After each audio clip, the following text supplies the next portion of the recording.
Cina heboh oleh penampakan objek diduga monster di Sungai Yangtze.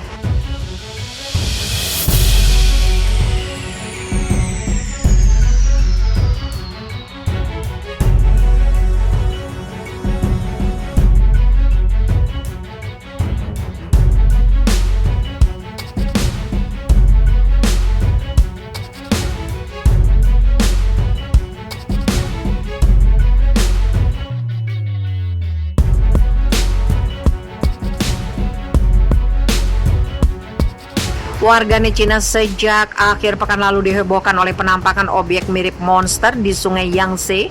Banyak yang bilang bahwa objek itu mirip dengan monster Loch Ness di Skotlandia.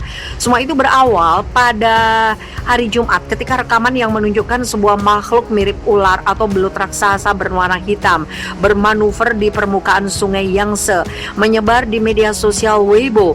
Video itu direkam di kota Yichang, Provinsi Hubei dan sudah disaksikan lebih dari 6 juta kali. Dalam video tersebut terlihat juga beberapa warga lokal terkesima melihat makhluk raksasa itu dari pinggir sungai. Viralnya video itu telah memantik berbagai spekulasi dan teori. Ada yang percaya bahwa objek itu adalah makhluk misterius yang menghuni sungai purba tersebut. Tetapi ada pula yang menduga rekaman itu adalah cara pemerintah untuk mempromosikan pariwisata di kawasan itu. Media lokal seperti dilansir BBC meminta pendapat para ilmuwan. Salah satunya adalah Wang Chunfang dari Universitas Pertanian Guangzhou di Wuhan, Hubei. Ia menduga bahwa yang terekam dalam video tersebut bukan spesies baru atau monster, melainkan ular sungai biasa. Ada juga pihak yang menduga bahwa akibat polusi, ubah ular sungai di Yangtze kini lebih besar.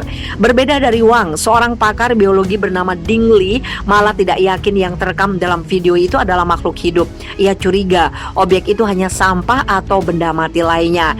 Dugaan Li diperkuat oleh munculnya foto sebuah objek pipih berwarna hitam di atas batuan di Sungai Yangtze. Tetapi sebagian warganet justru menuding pemerintah berada di balik viralnya video itu. Mereka menduga kehebohan itu dibuat untuk menarik turis ke wilayah tersebut, mengingat besarnya anggaran yang sudah dikeluarkan untuk membangun sebuah bendungan raksasa di dekat lokasi video itu direkam. Terlepas dari video yang menggemparkan itu, Sungai Yangtze yang merupakan sungai terpanjang di Asia diketahui menjadi habitat sejumlah spesies raksasa di dunia. Termasuk diantaranya adalah salamander raksasa yang bisa tumbuh sepanjang 1,8 meter. Sayangnya spesies salamander raksasa itu kini terancam punah akibat tingginya polusi di sungai terpanjang ketiga di dunia tersebut.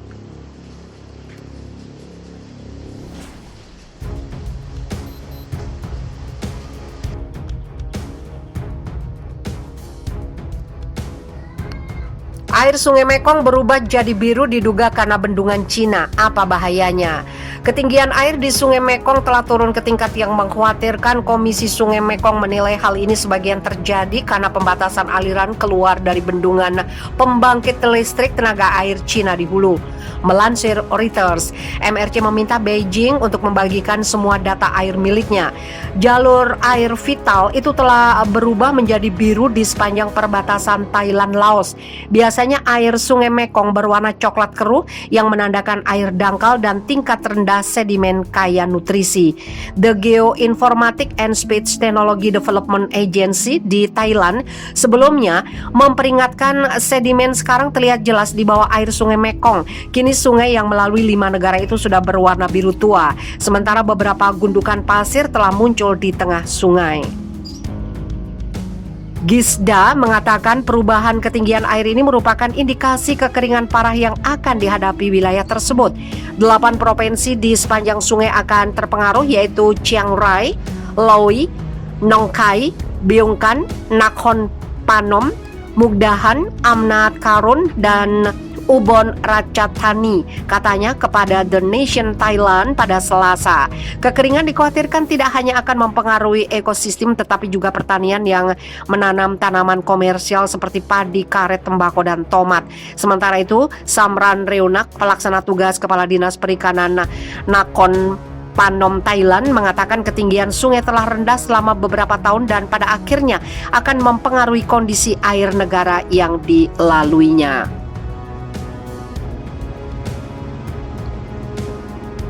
Warna sungai menjadi biru tua karena airnya terlalu rendah dan tidak bisa mengalir dengan baik sehingga menyebabkan semakin banyak material mengendap.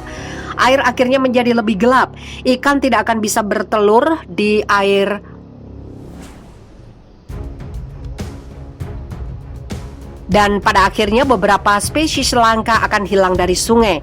Sementara itu, pernyataan dari MRC mengatakan curah hujan rendah dan bendungan di Mekong bawah dan anak sungai juga berkontribusi pada penurunan level.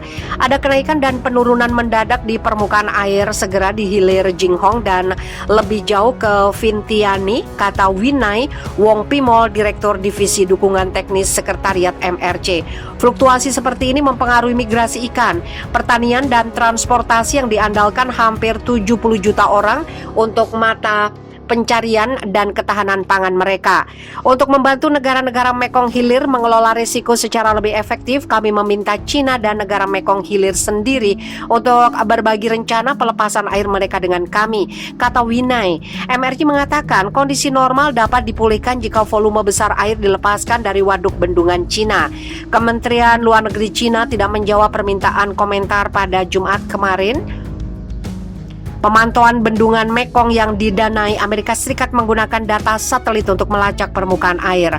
Hasil pemantauan juga menyoroti fluktuasi harian dalam pelepasan air dan bendungan Jinghong, China. China tahun lalu berjanji untuk berbagi data bendungannya dengan negara anggotanya MRC seperti Laos, Thailand, Kamboja, dan Vietnam. Beijing memberitahu negara tetangganya bahwa bendungannya sedang mengisi waduk dan alirannya akan dikembalikan ke status operasi normal. Tingkat aliran keluar di bendungan Jinghong adalah 785 meter kubik per detik pada awal Januari sebelum naik menjadi 1.400 meter kubik per detik pada pertengahan Januari. Namun level turun pada Februari menjadi 800 meter kubik per detik pada hari Kamis, kata MRC. Pernyataan itu tidak menyebutkan pemberitahuan terbaru dari Beijing. Gisda mengatakan perubahan ketinggian air ini merupakan indikasi kekeringan parah yang akan dihadapi wilayah tersebut. 8 provinsi di sepanjang sungai akan terpengaruh, yaitu Chiang Rai, Loei, Nong Khai, Byungkan, Nakhon Panom, Mukdahan, Amnat Karun, dan Ubon Ratchathani, katanya kepada The Nation Thailand pada Selasa. Kekeringan dikhawatirkan tidak hanya akan mempengaruhi ekosistem tetapi juga pertanian yang menanam tanaman komersial seperti padi, karet, tembakau, dan tomat. Sementara itu, Samran Reunak, pelaksana tugas Kepala Dinas Perikanan Nakhon Panom Thailand, mengatakan ketinggian sungai telah rendah selama beberapa tahun dan pada akhirnya akan mempengaruhi kondisi air negara yang dilaluinya.